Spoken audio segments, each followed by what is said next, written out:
آج کا جو ہمارا سبق ہے وہ ہے قیاس سے تجوید کا ثبوت۔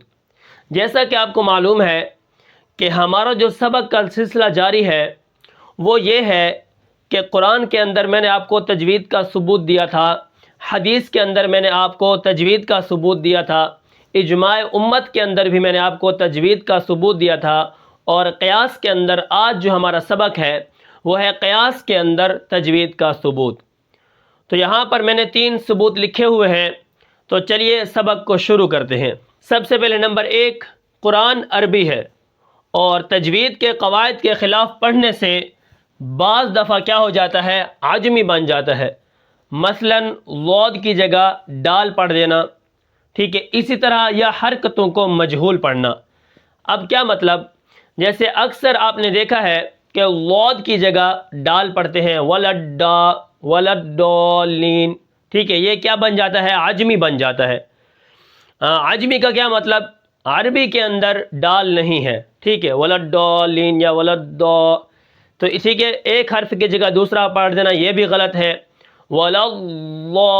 اب اس کا جو مخرج ہے وہ ہے زبان کی کروٹ اور آخر کی جو 5 داڑیں ہیں اوپر والی، دائیں جانب سے لگے یا بائیں جانب سے، ٹھیک ہے، یہ کیا ہے، بائیں جانب سے کیا ہے آسان ہے اور دائیں جانب سے تھوڑا مشکل ہے، لیکن دونوں طرف سے نکالنا یکدم کیا ہے، یہ زیادہ مشکل ہے۔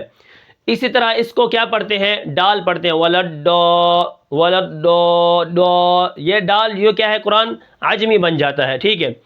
اسی طرح آگے کیا ہے، وہ کہہ رہے ہیں کہ حرکتوں کا مجہول پڑھنا، جیسا کہ میں نے آپ کو پہلے بتایا تھا کہ حرکتوں کا مجہول پڑھنا جیسے ہمارے، تمہارے، اسی طرح الحمد للہ رب ٹھیک ہے، یہ ہمارے تمہارے یہ کیا ہے، عجمی ہے، یہ عجمی کے اندر بڑی یہ ہوتی ہے، ٹھیک ہے۔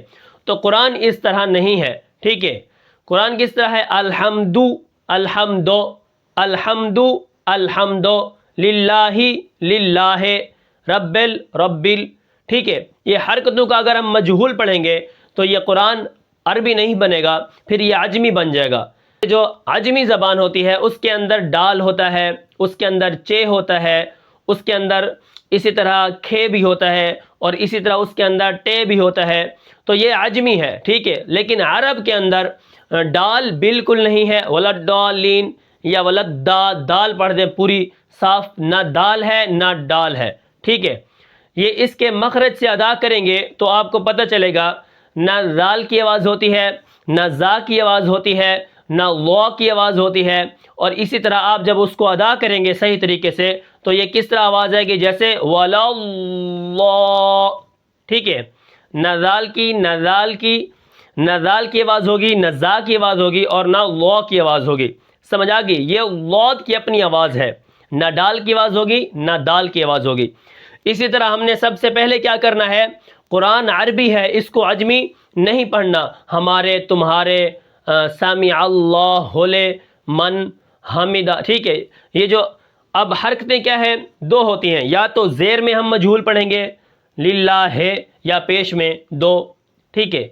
اسی طرح ان سے ہم نے کیا کرنا ہے، بچنا ہے، یہ تجوید کے خلاف ہے۔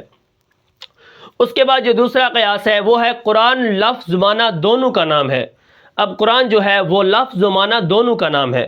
قرآن کیا ہے، لفظ اور معنی دونوں کا نام ہے، پس معنی کی طرح الفاظ کی صحیح تصحیح کیا ہے، ضروری ہے۔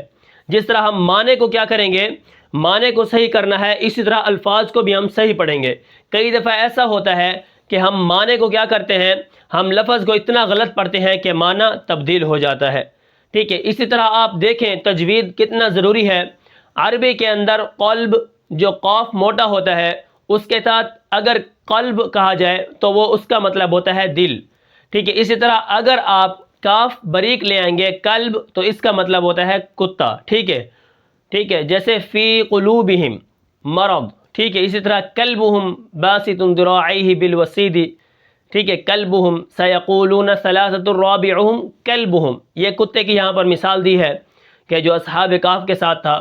اسی طرح آپ فی قلوبہم ختم اللہ علی قلوبہم، ٹھیک ہے۔ اسی طرح قلب دل کو کہتے ہیں، قلب کتے کو کہتے ہیں، یہ اتنا معنی ایک تبدیل ہو جاتا ہے۔ تو ہم نے کیا کرنا ہے، قرآن لفظ معنی دونوں کا نام ہے، ہم نے دونوں کو صحیح پڑھنا ہے، ٹھیک ہے، ہم نے حرفوں کو بھی ٹھیک پڑھنا ہے اور اسی طرح معنی کو بھی ہم نے دیکھ کے پڑھنا ہے۔ اس کے بعد نمبر 3، تجوید سے تلاوت کا حسن دو بالا ہو جاتا ہے، یہ تیسرا ثبوت ہے۔ تجوید کے ساتھ کیا ہوتا ہے؟ قرآن کا حسن دو بالا ہو جاتا ہے، یعنی قرآن کا حسن نکھرتا ہے، پتہ چلتا ہے کہ یہ قرآن الحمد للہ رب العالمین، ٹھیک ہے، تو اس طرح الحمد للہ رب العالمین، تو یہ آپ کو پتہ چلے گا الرحمن الرحیم۔ اکثر میں تو اتنا غلط نہیں پڑھ رہا، لیکن جو پڑھنے والے ہوتے ہیں آپ سنیں ایسے بزرگوں سے جنہوں نے قرآن تجوید کے ساتھ نہیں سیکھا، تو وہ اس سے بھی کیا کرتے ہیں؟ غلط پڑھتے ہیں، ٹھیک ہے۔ تو تجوید کے ساتھ اگر آپ پڑھیں گے تو اس سے کیا ہو جائے گا؟ قرآن کا حسن دو بالا ہو جائے گا۔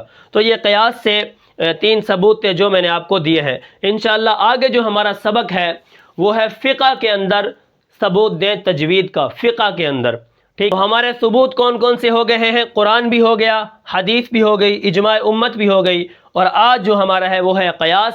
قیاس کے اندر میں نے آپ کو 3 ثبوت دیے ہیں کہ قرآن عربی ہے، اس کو عجمی نہیں پڑھنا، حرکتوں کو مجہول نہیں پڑھنا، ٹھیک ہے۔ اور دوسرا کیا تھا؟